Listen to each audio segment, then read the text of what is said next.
नमस्कार। दिन भर की तमाम खास खबरों को लेकर हाजिर हैं हम न्यूज नाइट में। तमिलनाडु में आज बुनियादी ढांचे के विकास के कई नए स्तंभ स्थापित हुए। जहां खुद प्रधानमंत्री मोदी पहुंचे, राजमार्गों से लेकर रेलवे के विस्तार तक। ऐसे में पीएम ने स्पष्ट किया कि देश का बेहतर भविष्य बेहतर ढांचागत विकास से भी जुड़ा हुआ है और केंद्र सरकार इसके लिए तेजी से कदम उठा रही है। तो वहीं हैदराबाद में पीएम ने इंडियन स्कूल ऑफ बिजनेस के 20वें स्थापना दिवस के मौके पर कहा कि बीते 8 सालों में जन भागीदारी की बदौलत कई बड़े बदलाव मुमकिन हुए हैं, जिसके पीछे मजबूत राजनीतिक इच्छा शक्ति को एक बड़ी वजह माना गया। वहीं आज प्रधानमंत्री मोदी सरकार के 8 साल पूरे हुए हैं और कई तरह की प्रतिक्रियाएं भी आई हैं। क्या है वो बताएंगे आपको। तो योगी सरकार के दूसरे कार्यकाल का आज पहला बजट सामने आया है। क्या है खास इस पहले बजट में, बताएंगे आपको। साथ में होंगी दिन भर की तमाम महत्वपूर्ण खबरें। मैं ओम प्रकाश दास और शुरुआत सुर्खियों के साथ। चेन्नई के दौरे पर पहुंचे प्रधानमंत्री नरेंद्र मोदी ने दी तमिलनाडु को सौगातें। 31,400 करोड़ रुपए से अधिक लागत की 11 परियोजनाओं का किया शिलान्यास और उद्घाटन। कहा इंफ्रास्ट्रक्चर पर जोर से युवाओं का भविष्य सुधरेगा। चेन्नई में पीएम का हुआ भव्य स्वागत, रोड शो में उमड़ी भारी भीड़। कहा हर क्षेत्र में राज्य के लोगों का उत्कृष्ट प्रदर्शन। चेन्नई की धरती से पीएम मोदी ने श्रीलंका के लोगों का समर्थन जारी रखने का किया ऐलान। कहा लोकतंत्र, स्थिरता और आर्थिक रिकवरी के लिए भारत श्रीलंका के लोगों का करता रहेगा समर्थन। दुनिया से भी श्रीलंका की मदद के लिए की अपील।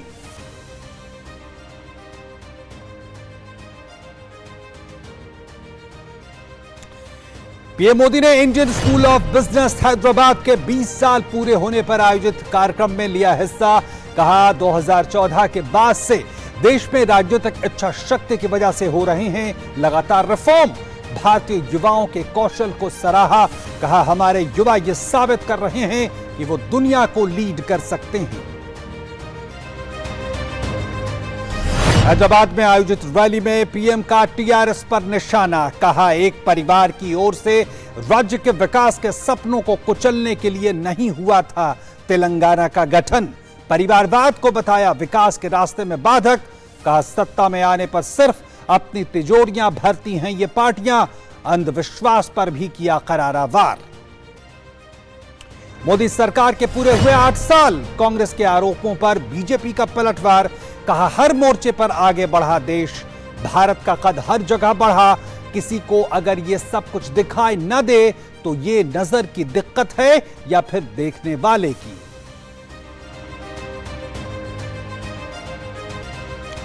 भ्रष्टाचार के मामलों में कांग्रेस के तमाम नेताओं पर लगातार कस रहा है शिकंजा। कर्नाटक कांग्रेस अध्यक्ष डीके शिव कुमार के खिलाफ ईडी ने मनी लॉन्ड्रिंग मामले में दायर की चार्जशीट। चीनी वीजा मामले घोटाला मामले में पी चिदम्बरम के बेटे कार्ति चिदम्बरम से सीबीआई की पूछताछ। 34वें राष्ट्रीय खेल घोटाले मामले में झारखंड कांग्रेस के कार्यकारी अध्यक्ष बंधु तिर्की के घर छापे।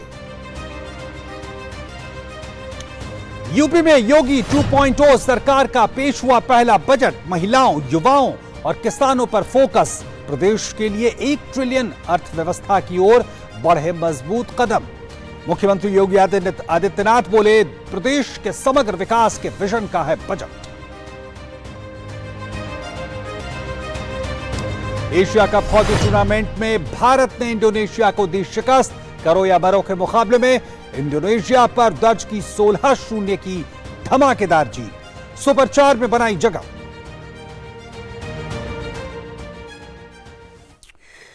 और प्रधानमंत्री नरेंद्र मोदी आज इंडियन बिजनेस और स्कूल ऑफ बिजनेस के 20वें स्थापना दिवस के समारोह में छात्रों के बीच मौजूद थे। छात्रों को पुरस्कृत करने के साथ ही प्रधानमंत्री ने इस मौके पर छात्रों से आग्रह किया कि वे अपने संकल्पों को राष्ट्र निर्माण के साथ जरूर जोड़ें और देश में चल रहे अमृतकाल के मौके पर सकारात्मक रूप से विकास में अपना योगदान करें। वहीं पीएम ने इस बात का खास तौर पर उल्लेख किया कि भारत आज के दिन आर्थिक विकास के नए अध्याय को लिख रहा है। प्रधानमंत्री Narendra Modi Indian school of business के 20वें स्थापना दिवस के समारोह में शिरकत करने के लिए हैदराबाद पहुंचे। इस मौके पर प्रधानमंत्री ने पौधारोपण किया, साथ ही संस्थान के 20 साल के सफर का अवलोकन किया। वर्ष 2022 के स्नातकोत्तर पाठ्यक्रम के स्नातक समारोह में सर्वश्रेष्ठ प्रदर्शन करने वाले छात्रों को मेडल देकर पुरस्कृत किया। प्रधानमंत्री ने साल 2014 के बाद देश के हर एक क्षेत्र में हुए बदलाव का जिक्र किया और कहा कि बीते 8 सालों में जन भागीदारी की बदौलत कई बदलाव मुमकिन हुए हैं।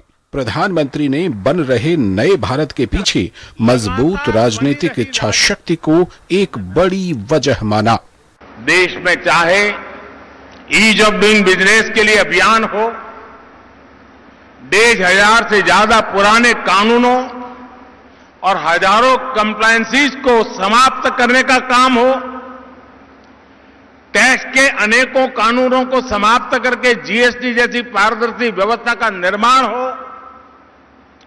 एंटरप्रेन्योर्स और इनोवेशंस को बढ़ावा देना हो, नई स्टार्टअप पॉलिसी हो, ड्रोन पॉलिसी हो, अनेक नए सेक्टर्स को खोलना हो, 21वीं सदी की आवश्यकताओं को पूरा करने वाली नेशनल एजुकेशन पॉलिसी को लागू करना हो, ये सारे बड़े बदलाव आप जैसे युवाओं के लिए ही तो हो रहे हैं। 2014 के बाद से हमारा देश राजनीतिक इच्छा शक्ति को भी देख रहा है और लगातार रिफॉर्म भी हो रहे हैं।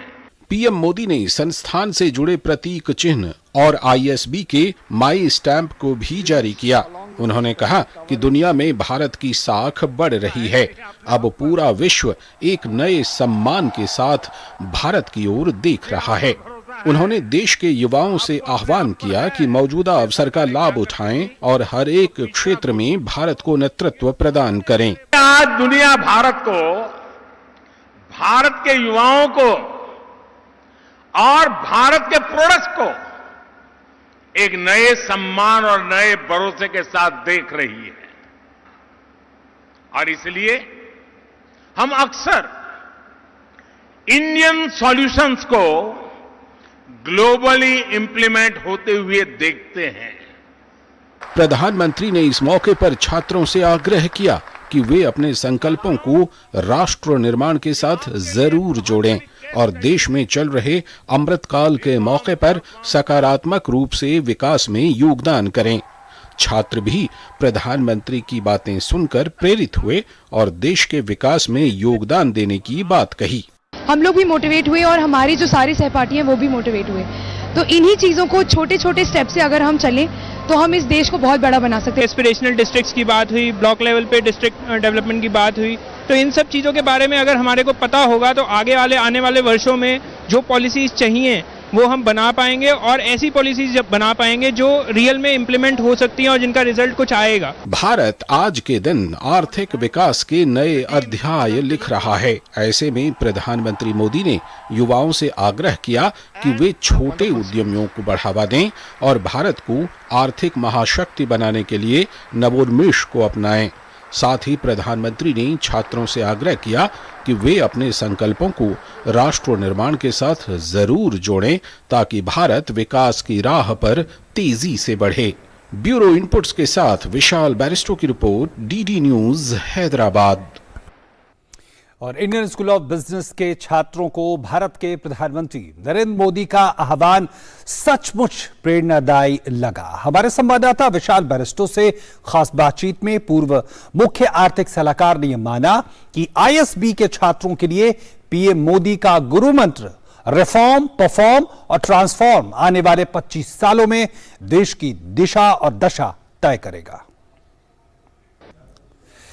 और प्रधानमंत्री ने हैदराबाद की यात्रा के दौरान एयरपोर्ट पर भाजपा कार्यकर्ताओं को संबोधित किया।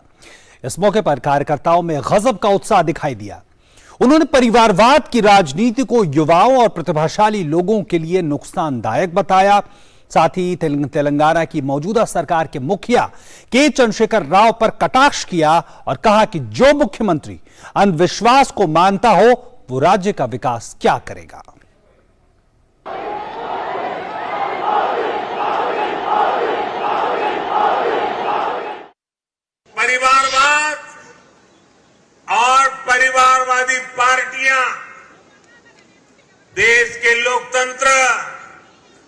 देश के युवा दोनों की सबसे बड़ी दुश्मन है। जहां जहां परिवारवादी पार्टियां हटी हैं, उनका अस्त हुआ है, वहां वहां विकास के रास्ते भी खुले हैं।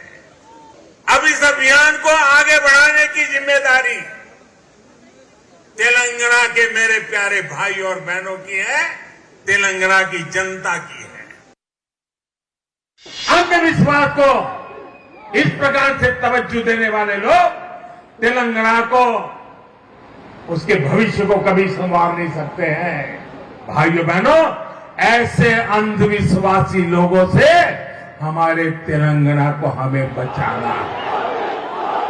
मैं विज्ञान में विश्वास करता हूं, मैं टेक्नोलॉजी में विश्वास करता हूं। मैं तो आज तेलंगाना की इस धरती से उत्तर प्रदेश के हमारे मुख्यमंत्री श्रीमान योगी आदित्यनाथ जी को भी बधाई देता हूं। जब उनके सामने आया कि फलानी जगह पे नहीं जाना चाहिए, ढिकनी जगह पे नहीं जाना चाहिए, योगी जी ने कहा मैं विज्ञान में विश्वास करता हूं, और वो चले गए और दोबारा मुख्यमंत्री भी बन गए।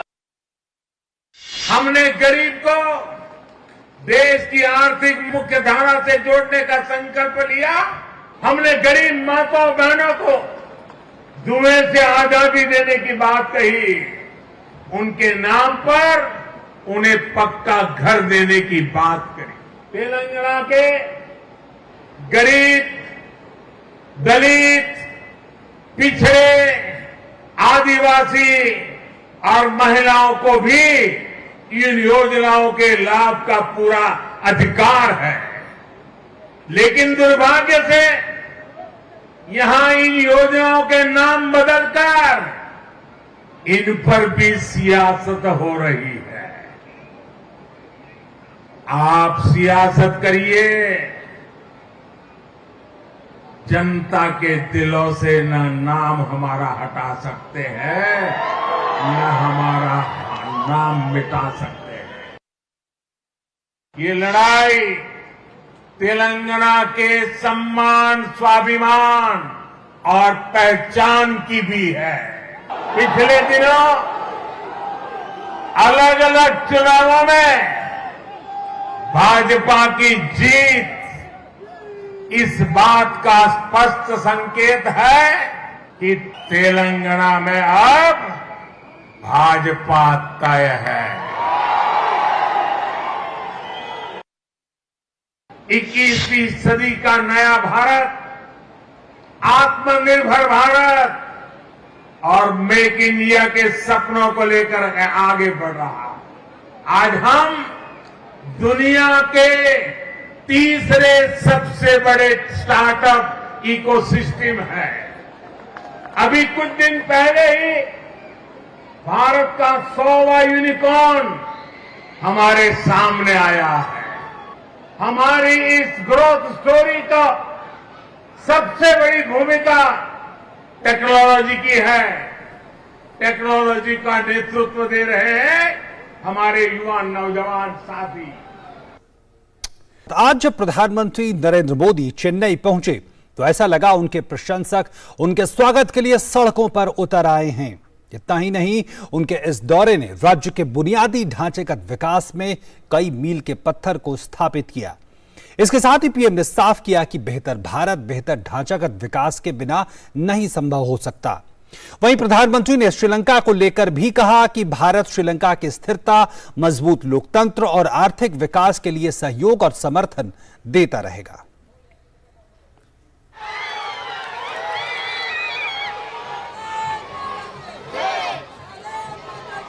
पूर्व हो या पश्चिम, उत्तर हो या दक्षिण, पीएम मोदी की लोकप्रियता का डंका हर जगह बजता है। विकास परियोजनाओं की सौगात देने चेन्नई पहुंचे पीएम मोदी जब कार्यक्रम स्थल पर जाने के लिए सड़क मार्ग पर उतरे तो उनके स्वागत के लिए हुजूम उमड़ पड़ा। इस दौरान पीएम मोदी ने लोगों का अभिवादन स्वीकार किया।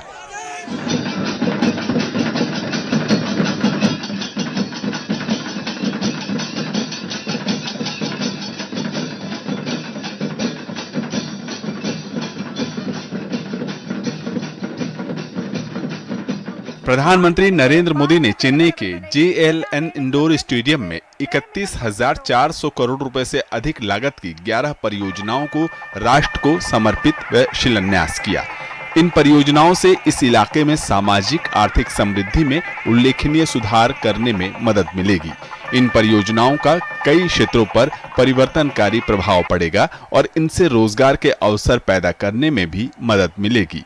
प्रधानमंत्री नरेंद्र मोदी ने कहा कि हम यहां तमिलनाडु के विकास यात्रा का जश्न मनाने के लिए एकत्र हुए हैं, जिसमें सड़क निर्माण के क्षेत्र पर ध्यान स्पष्ट रूप से दिखाई दे रहा है। Projects worth over 31,000 crore rupees are either inaugurated or the foundation stones are being laid.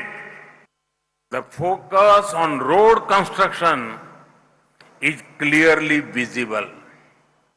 We are doing so because it is directly linked to economic prosperity. The Bengaluru-Chennai Expressway will connect two key centers of growth. The 4-lane elevated road connecting Chennai Port to Mathuravail will make Chennai Port more efficient and decongest city traffic. PM Modi ने 2900 करोड़ रुपए से अधिक लागत की 5 परियोजनाओं को राष्ट्र को समर्पित किया। प्रधानमंत्री ने 28,500 करोड़ रुपए से अधिक की लागत से बनाई जा रही 6 परियोजनाओं का शिलान्यास भी किया। इस कार्यक्रम के दौरान 5 रेलवे स्टेशनों चेन्नई एगमोर, रामेश्वरम, मदुरई, कटपटी और कन्याकुमारी के पुनर्विकास का शिलान्यास भी किया गया। कार्यक्रम के दौरान प्रधानमंत्री आवास योजना शहरी के तहत 116 करोड़ रुपए की लागत से बने लाइट हाउस प्रोजेक्ट चेन्नई के हिस्से के रूप में निर्मित 1152 घरों का उद्घाटन भी किया गया। प्रधानमंत्री मोदी ने कहा कि पीएम आवास योजना के अंतर्गत ऐतिहासिक चेन्नई लाइट हाउस प्रोजेक्ट के अंतर्गत लाभार्थियों को अब घर मिल सकेगा। The gauge conversion between Madurai and Theni will help my farmer sisters and brothers, giving them access to more markets. We had started a global challenge to get the best practices involving in making homes that are affordable, durable and environment friendly. In record time, the first such lighthouse project has been realized and I am glad it is in Chennai. प्रधानमंत्री नरेंद्र मोदी ने कहा कि multi modal logistic park से हमारे देश में माल ढुलाई के पारिस्थितिक तंत्र में एक आदर्श बदलाव होगा। विभिन्न क्षेत्रों में इनमें से प्रत्येक परियोजना रोजगार सृजन और आत्मनिर्भर बनने के हमारे संकल्प को बढ़ावा देगी। प्रधानमंत्री ने यह भी कहा कि सरकार प्रमुख योजनाओं में परिपूर्णता हासिल करने के लिए काम कर रही है। किसी भी क्षेत्र को लें, शौचालय, आवास, वित्तीय समावेशन, परिपूर्णता की दिशा में काम किए जा रहे हैं। वहीं सूचना प्रसारण राज्य मंत्री ने भारत सरकार के विकास कार्यों की सराहना की और कहा कि भारत के स्टार्टअप अब हर क्षेत्र में अपनी भूमिका निभा रहे हैं। उन्होंने कहा कि देश में गरीबों, वंचितों का बीते 8 सालों में संपूर्ण विकास हुआ है। Your concern for poor, women, girl child, SC, ST, OBC reflected in the government decision and schemes in the last 8 years, sir. Sir, not only the welfare schemes, you are concerned about the farmers, you are concerned about the kisans, you are concerned about the Tamil Nadu விவசாயிகள் 46 லட்சம் விவசாயிகளுக்கு வருடத்திற்கு 6000 ரூபாய் நீங்கள் கொடுத்து கொண்டிருக்கிறீர்கள் sir. PM ने कहा कि श्रीलंका की समृद्धि में भारत हर सहयोग करेगा। पीएम ने कहा कि एक घनिष्ठ मित्र और पड़ोसी देश के रूप में भारत श्रीलंका को हर संभव मदद करेगा।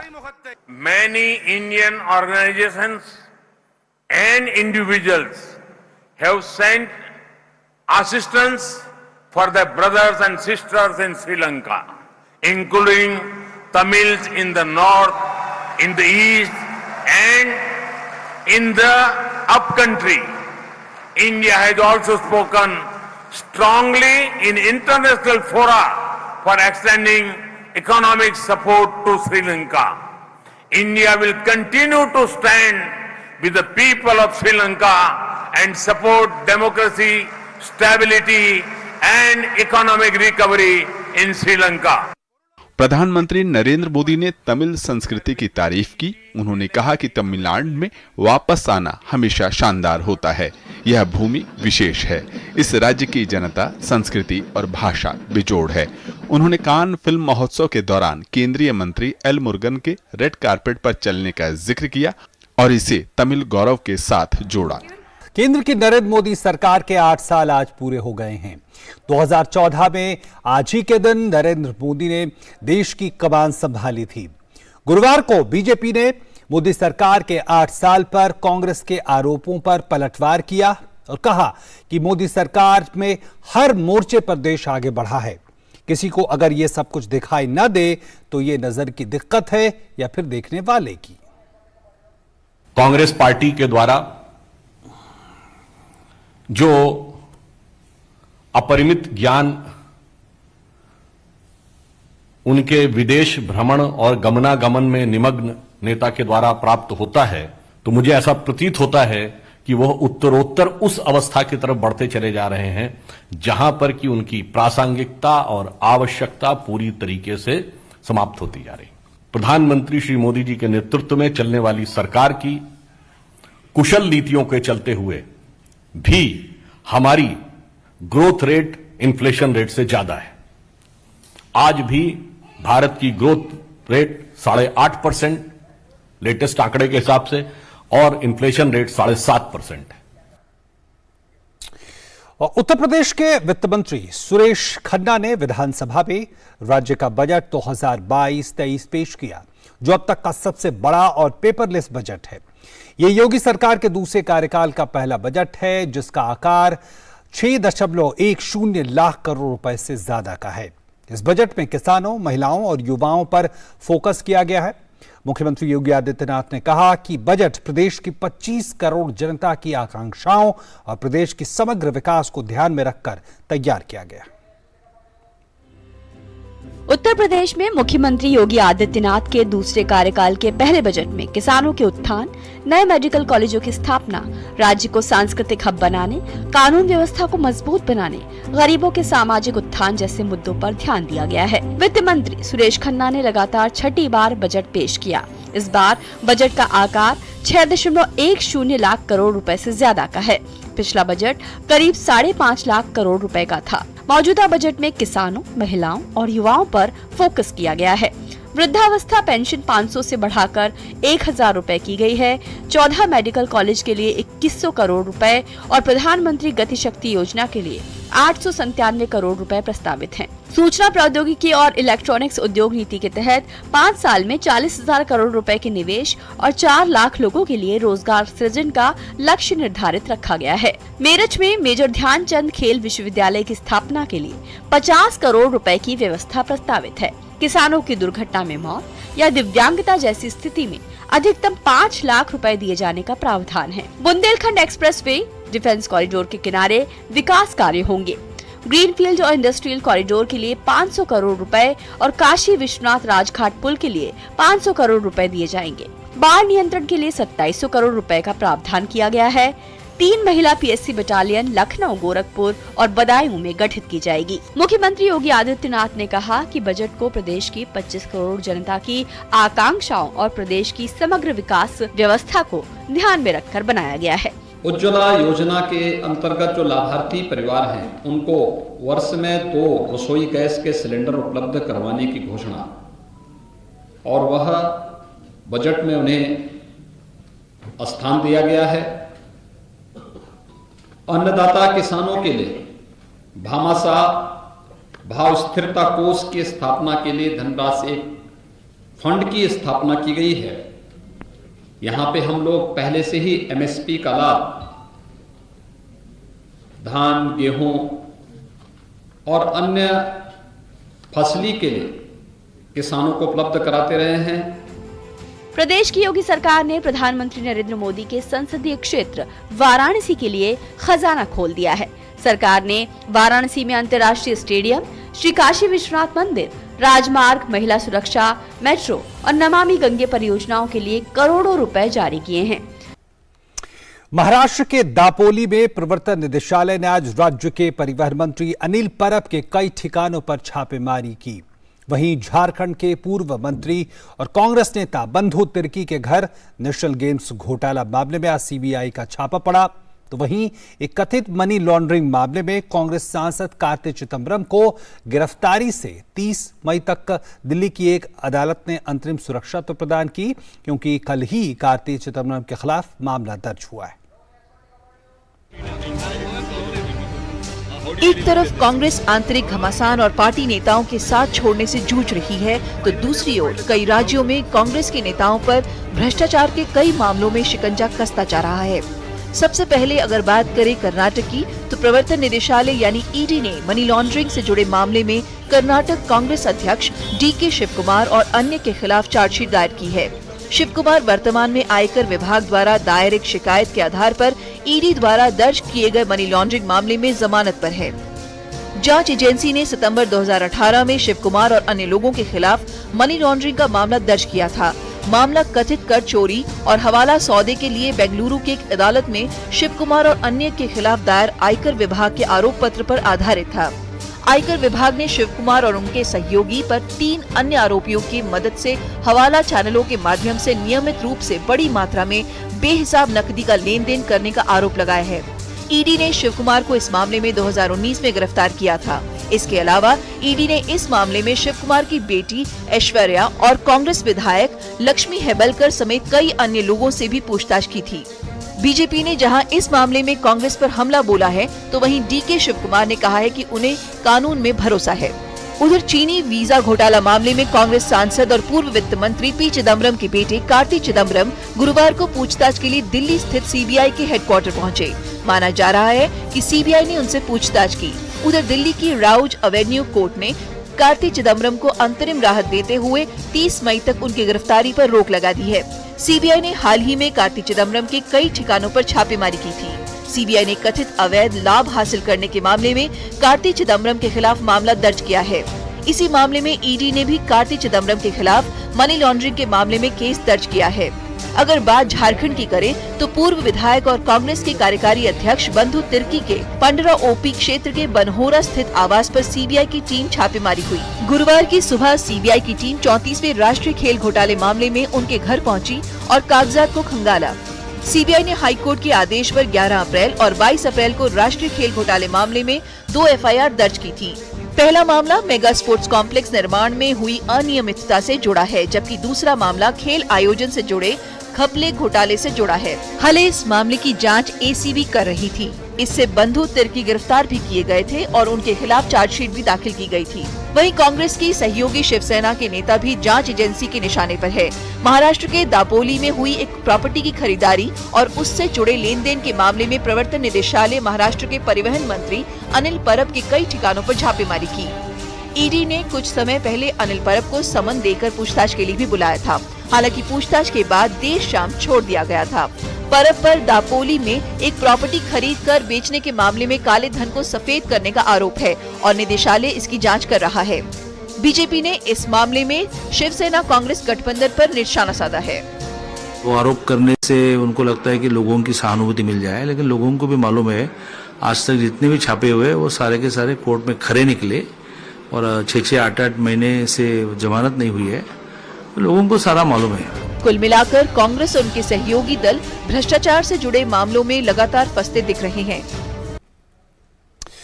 और इसी के साथ न्यूज़ नाइट के आज के अंक में इतना ही। नमस्कार।